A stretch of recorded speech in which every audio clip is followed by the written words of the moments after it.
La taxe sur les transactions financières, ou aussi appelée TTF, qu'est-ce que c'est que cette taxe? Pourquoi parfois lorsque tu places un ordre d'achat d'actions en bourse, tu te vois payer 0,3% de taxe, alors que parfois tu ne te retrouves pas à payer ces 0,3%.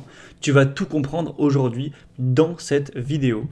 Alors ce qu'il faut comprendre déjà, c'est que cette taxe, elle existe depuis 2012, comme c'est écrit ici, donc ça date pas d'hier, mais il y a eu des changements. Avant c'était 0,2%, après c'est passé à 0,3%, et peut-être d'ailleurs qu'à l'avenir ça va changer. Et il faut comprendre que c'est une taxe qui ne concerne pas que les négociations d'actions en bourse, hein. Ça englobe pas mal de choses, mais aujourd'hui on va rester concentré sur ce qui nous intéresse, c'est-à-dire ce que ça va changer dans tes investissements en bourse pour voilà, s'enrichir grâce à la bourse. Donc je vais aussi te passer le blabla juridique, mais si ça t'intéresse, c'est l'article 235 TERZD du Code général des impôts. Donc tu peux aller lire ça si ça t'intéresse. Moi, c'est pas vraiment le cas, donc je vais me concentrer sur l'essentiel aujourd'hui pour que tu puisses savoir voilà, pourquoi il y a cette taxe et simplement quelles actions sont concernées, car ce n'est pas une taxe qui est présente sur toutes les actions. Donc on va se concentrer sur tout ça aujourd'hui. Alors, la taxe sur les transactions financières, en clair, comme je l'ai dit, c'est 0,3% de frais. Ça bouge pas, hein, même si peut-être que dans 1 an, 2 ans, 3 ans, ce sera plus ou moins. Mais actuellement, en avril 2024, on est sur 0,3%. Et donc, c'est des frais en plus hein, de tes frais de courtage, donc ça pique tout de même. Si tu places un ordre, imaginons, de 10 000 euros, ça va quand même te revenir à 30 euros. Donc, voilà, c'est quand même pas rien, même si ça reste relativement faible. Et donc, c'est sur certaines actions, pas sur toutes. Donc, tu vas sûrement te poser la question de quelles actions sont concernées. Heureusement, c'est assez simple. Il faut que le siège social soit basé en France. Et ça, il faut savoir que, évidemment, la grande majorité des sociétés dites françaises ont leur siège social en France. Mais certaines sociétés, comme imaginons Airbus, ne va pas être concerné par la TTF parce qu'en fait le siège social se trouve aux Pays-Bas. Donc forcément ça va dépendre de ça. Et il faut que la capitalisation, la valorisation, soit supérieure à 1 milliard d'euros. Donc bon, pour ça c'est tout simple.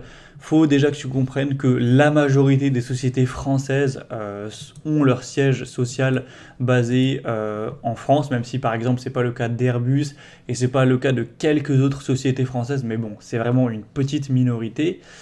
Mais sinon, pour savoir si une société pèse plus d'1 milliard, c'est tout simple. Tu vas taper le nom de la société sur laquelle tu t'interroges. Donc, imaginons, tu veux savoir par exemple si sur Nexity, tu vas payer cette taxe. Tu regardes voilà, Nexity Bourse, capitalisation, market cap.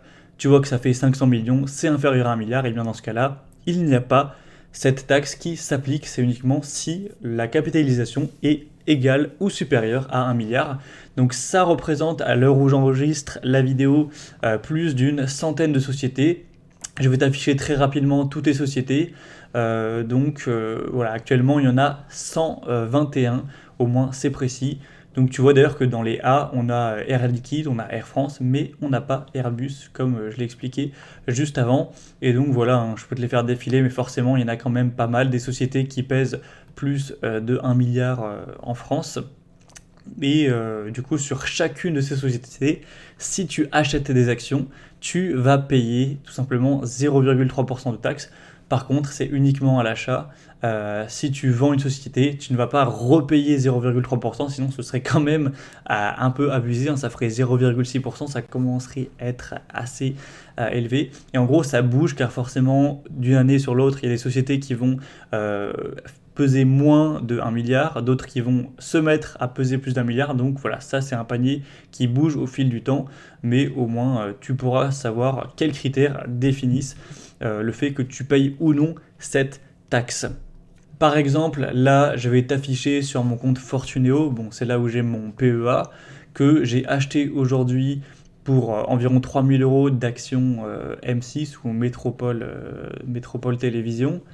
Et on voit qu'il y a 6 euros de frais de courtage, donc ce qui représente 0,2%, et on a en plus 9 euros de taxes sur les transactions financières, ce qui représente bel et bien 0,3%. Donc au final, je me suis retrouvé à payer 0,5% sur mon ordre, et sur n'importe quel ordre d'une société qui fait partie du panier des sociétés touchées par la taxe sur les transactions financières, je vais me voir payer 0,5%. Donc c'est quand même pas très agréable, mais bon, c'est comme ça. Qu'est-ce qu'on peut faire par rapport à ça? Eh bien, si tu veux vraiment acheter des actions d'une société avec le siège social basé en France et qui pèse 1 milliard ou plus, tu ne peux rien y faire, tu vas devoir payer cette taxe. Ça peut juste peut-être t'influencer à ne plus acheter des actions de ces sociétés.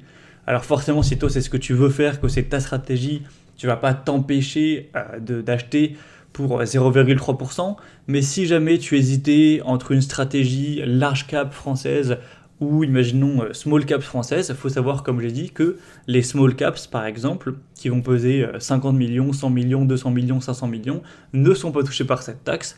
Donc c'est vrai que toute chose égale par ailleurs, si tu as une stratégie small caps sur une stratégie en tout cas en France, tu vas quand même gagner 0,3% sur toutes tes transactions. Donc imaginons que tu réalisais la même performance, eh bien, toute chose égale par ailleurs, tu auras toujours 0,3% de plus si tu investis dans les small caps. Et je te parle de ça puisque moi, c'est majoritairement ce que je fais. Je vais te remontrer mon PEA très rapidement.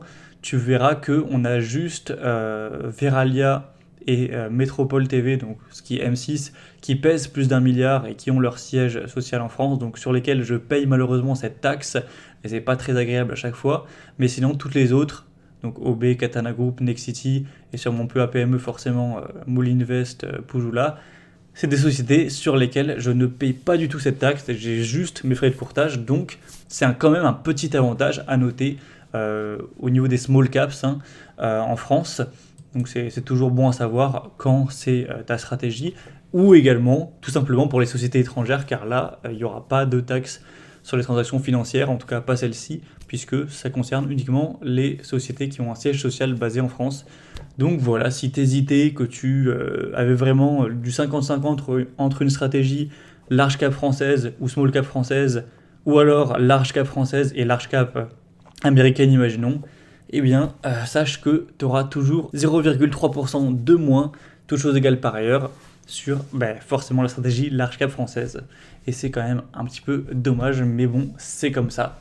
On ne peut pas faire grand-chose à part choisir une stratégie adaptée. Donc voilà, c'était tout. J'espère qu'à la fin de cette vidéo, tu auras vraiment compris cette taxe sur les transactions financières. Si le cœur t'en dit, que tu es intéressé par la stratégie value en bourse, particulièrement sur les small caps, eh bien va voir d'autres de mes vidéos car c'est ce dont je parle sur ma chaîne. Donc je t'afficherai une vidéo à l'écran pour que tu puisses aller la voir si ça t'intéresse. Et bien sûr aussi, abonne-toi à la chaîne pour plus de contenu sur ce sujet. Allez, à très vite.